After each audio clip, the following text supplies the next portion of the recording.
पहली कौन सी? Gravitation. Gravitation. दूसरा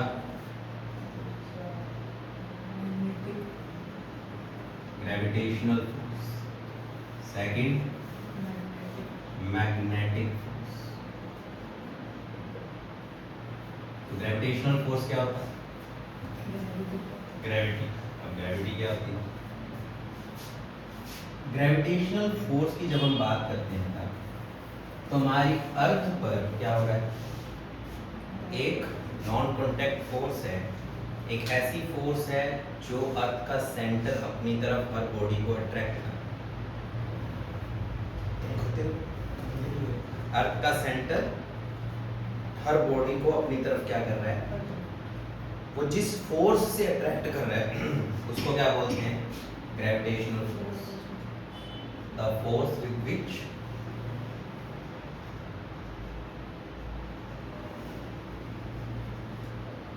center of earth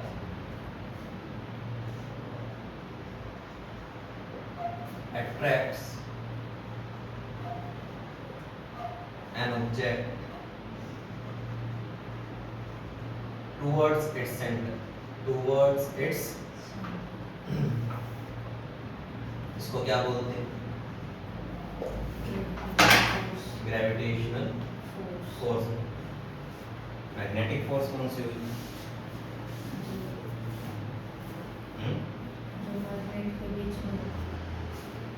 magnetic force, the force acting between the magnets और a magnet and magnetic object. The force acting between two magnets और magnet and magnetic material. Magnetic material में क्या है? Iron, निकल, copper तो नहीं होता? होता है? कॉपर अट्रैक्ट होता है मैग्नेटिक, प्रॉपर्टी होती है उसकी। A force acting between two magnets or magnet and magnetic material. For example, iron. For example, iron and steel. Iron. तो इसको बोलते हैं मैग्नेटिक फोर्स, और दोनों ही नॉन कॉन्टैक्ट फोर्सेस होते हैं। अब इसमें जो मैग्नेट की हमने बात की थी, बार मैग्नेट, इसमें दो पोल्स होते हैं बेटा हर मैग्नेट के, एक नॉर्थ एक साउथ, एक नॉर्थ और एक साउथ। जो अपोजिट पोल्स होते हैं ये एक दूसरे को अट्रैक्ट करते हैं और लाइक पोल्स एक दूसरे को रिपेल करते हैं। तो ये भी एक तरह की फोर्स होगी ना, ये दोनों एक दूसरे को अट्रैक्ट करेंगे, एक दूसरे को क्या करेंगे? अट्रैक्ट करेंगे। अट्रैक्शन का क्या साइन होगा?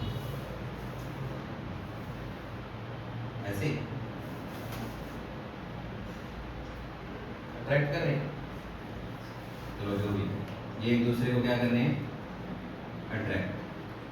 और अगर मान लो यहाँ पर क्या हो, नॉर्थ इधर साउथ ही आ जाए तो ये इधर भागेगा, ये इधर, और ये एक दूसरे की तरफ आएंगे। और अगर नॉर्थ और नॉर्थ हो जाए तो भी रिपेल करें, तो ये भी एक दूसरे से दूर भागे। तो ये तो थे जो मैग्नेट्स, बार मैग्नेट एक टाइप है उसका। फिर एक बात करते हैं मैग्नेटिक फोर्स में इलेक्ट्रोमैग्नेट्स। क्या ये कब बनते हैं? जब कोई आयरन या कोई भी ऐसा सॉलिड मटेरियल, रॉ आयरन कह सकते हैं, उसमें से अगर इलेक्ट्रिसिटी पास होगी तो वो मैग्नेटिक प्रॉपर्टीज को शो करती है। When electricity passes through the magnet, then it shows the magnetic properties, और वो मैग्नेट की तरह बिहेव करने लगे तो उनको इलेक्ट्रोमैग्नेट्स बोलते हैं। क्लियर हो गया? तो इसको आप नोट करो।